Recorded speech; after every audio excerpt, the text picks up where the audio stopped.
dhe ja të prishiemi sërish një tjetër episod të Student Stars. E në fakt siç mund ta shikoni, kemi ndryshuar tashmë edhe studion ku ne xhirojmë. Dhe për ta nisur pikërisht të ndryshimin mbar, kam kënaqësinë të flas ndoshta për dashurinë time më të madhe, që është libri dhe pasioni për të lexuar. E pikërisht kam kënaqësinë të kem të ftuar Krisela Demën, që është jo vetëm një studente shumë e mirë, do thoja, në Fakultetin e Edukimit në profilin Gjule Tërsi, por është mbi të gjitha një interpretuese e shkëlqyer e poezisë dhe jo vetëm. Krisela, shumë kënaqësi të kem të ftuar. Faleminderit, nësi është e një përshëndetje kamera. Krisela, për ta nisur për të gjithë ata që po na ndjekin në këto momente, një prezantim tënd, kush është Krisela? Krisela është një studente cilën jetën e vetë ka të paralelizuar mes Gjule Tërsisë edhe artit të interpretimit. Faktikisht isha një rëbëreshe në Tërsisë edhe më të bërë pastaj një nga fusha që unë do i kushtoja në gjithë kohën time akademike. Sigurisht një numër shumë të madhe e kandidata që më kanë dhënë Tërsisë, në vjeçara ashtu edhe në gjimnaz, cilët më kanë njëktuar në gjatë fal pasionit tyre, talentit tyre në Tërsi. Është edhe shumë bukur fakt dhe nuk e kisha menduar nga kjo perspektivë. Në fakt më vjen ndërmend edhe një bisedë që pata me Migenin, që dashuria për librin, dashuria për Gjule Tërsi është një thirrje e brendshme. Ti je njohur për mënyrën e interpretimit të poezive. Ke shumë pjesë te UAMT Got Talent që unë të përgëzoj pafund, sepse dua të them që ne po diskutoni edhe me Marjen, që për gjithë ju që nuk e njihni, unë do ta falenderoj edhe Marjen sepse është person që bën të mundur gjithë transmetimin, por ke lënë bresa të papara tek ne me mënyrën e interpretimit. Ti atëherë kishe interpretimin e një fragmenti nga Katedrali e Parisit dhe ishte marrënice mënyra se si ti e interpretoje dhe sjellje të gjallë, të vësh e mishi marrënica, se kemi diskutuar që po thotë edhe Mario mbrapa kamerave. Si vjen kjo dëshirë për të interpretuar? Dëshira, unë do thoja në fakt dashuria për të interpretuar ishte gjithmonë aty, thjesht nuk u desh pak kohë për të zbuluar. Eksperienca në UAMT Got Talent. Wow. Do të thënë ishte eksperiencë shumë emocionuese, ka dyshim, ishte shumë ndryshe.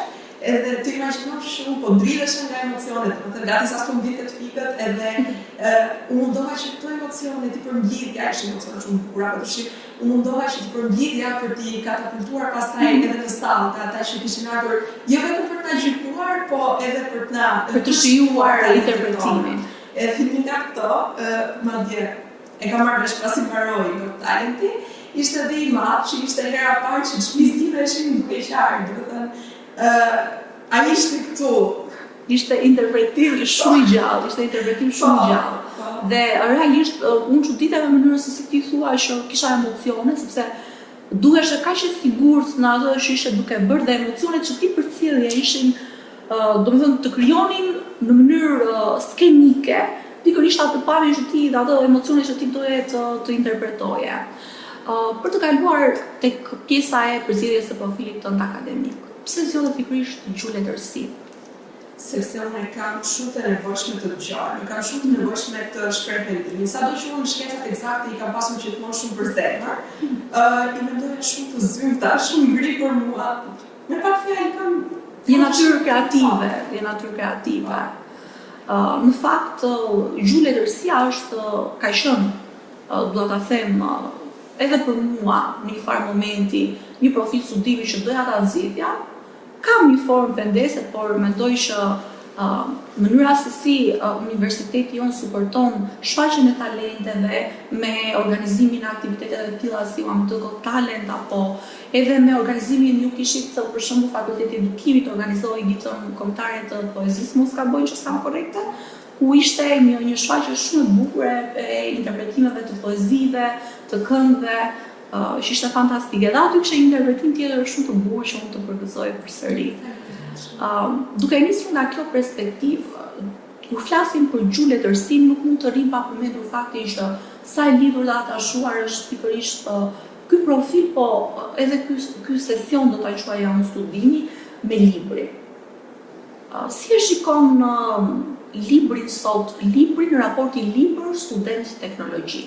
Sepse gjithmonë më shumë ne kemi një brez që mendoj unë që lexojmë pak, se sa brezat e tjerë që kanë qenë më të etur dhe shikonin librin ndoshta si këtë portalin ku mund t'ia mbathnin drejt lirisë ose drejt botëve të tjera. Në një Shqipëri që vite nga komunizmi ose që ishte në komunizëm, libri ka qenë një çelës, mund të them, shapte shumë libër. Si shikon ti këtë? Po lexojmë më pak apo po lexojmë më shumë nëpërmjet teknologjisë? Si mendon? Është e vërtetë në fakt për të ardhur keq, të rinjt sa ne lexojmë më pak, edhe e them me keqardhje këtë pjesën që fjalët nuk kanë prekur libërve dorë që në klasë media kam dëgjuar të thënë me shumë krenari. Dhe kjo është vërtet më vret shumë. Por që nuk mendoj se teknologjia e vret. Është thjesht degradimi që e vret leximin. Domethënë, ata që janë dashurues, ata që janë adhurues të librit, madje kanë edhe më shumë mundësi nëpërmjet epokës digjitale. Po është e vërtet, në fakt ne e diskutuam edhe paraprakisht së bashku që nëpërmjet rrjeteve të ndryshme teknologjike apo nëpërmjet platformave digjitale të ndryshme, ti ke mundësi që të aksesosh libra të ndryshëm nëpërmjet laptopit, nëpërmjet telefonit apo nëpërmjet një pajisjeje telefonit, nëpërmjet një pajisjeje digjitale që ti e ke kudo me fejte. Ke për shumë platforma Libra24 ku ti mund të aksesosh libra. A mendon se rrjetet sociale dominojnë sot? Si e shikon, domethënë? Se unë mendoj që ne gjithmonë edhe më shumë kemi prirjen të largohemi nga libri dhe të shkojmë për shumë për të kaluar një kohë efektive ose një kohë të mirë, të shkojmë drejt rrjeteve sociale për të scrolluar dhe e harrojmë që libri ndoshta është një trashëgimi shumë e rëndësishme intelektuale për ne. Është një lloj investimi të vetja.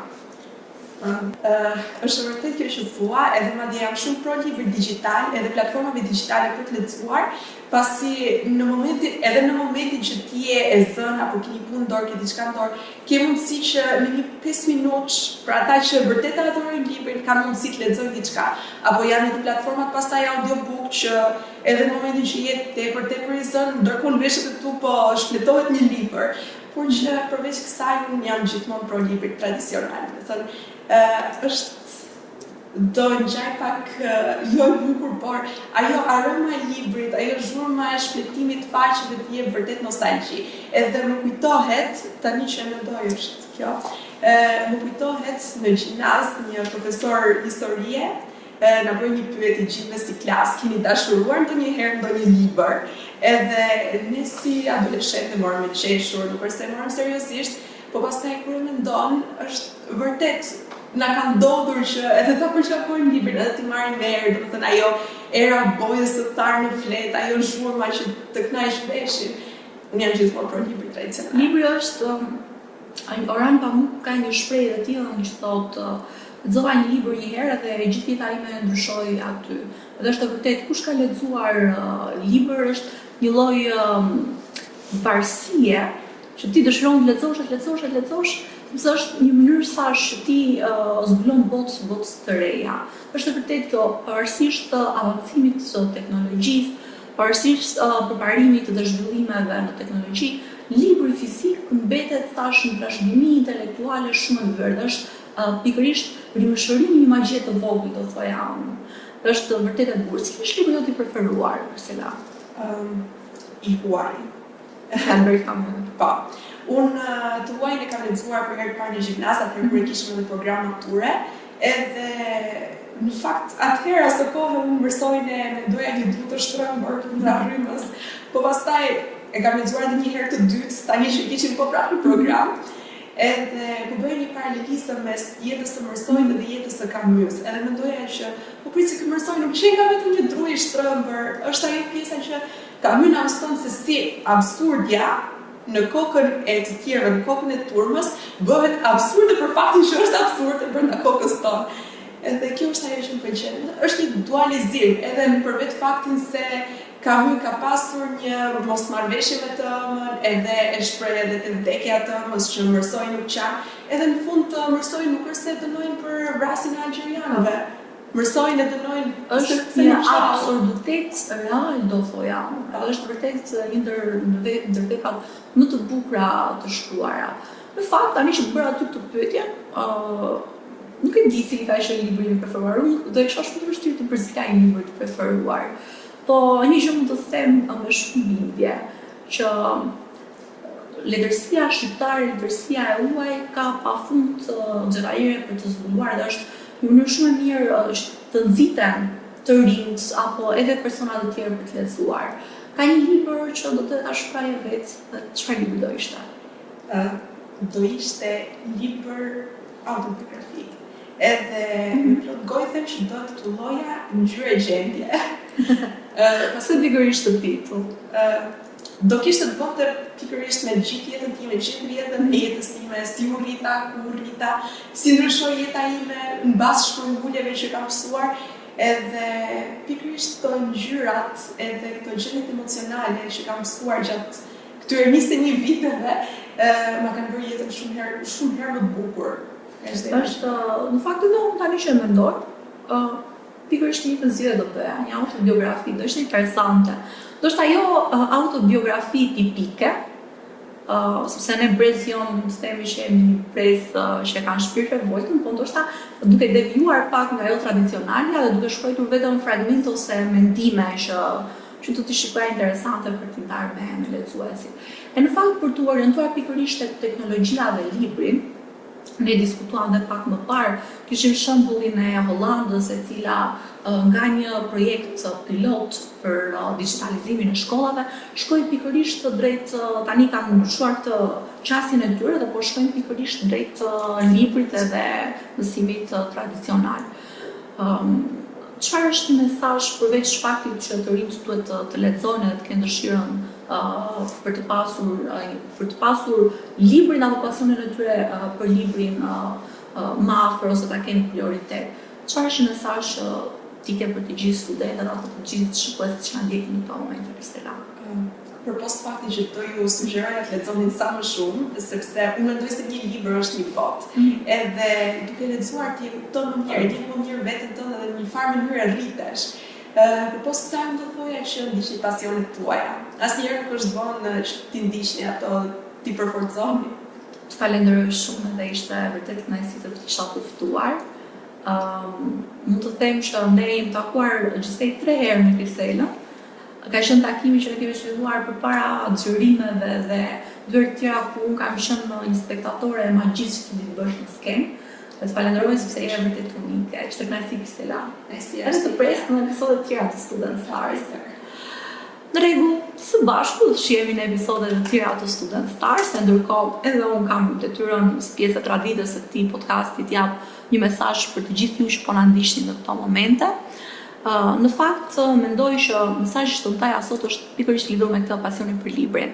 Ndoshta bëhet shumë klishe kur përsëritet se libri është shumë i rëndësishëm e tjerë, por unë mendoj që të kesh dijen është arma më e fuqishme që dikush mund të ketë me vete.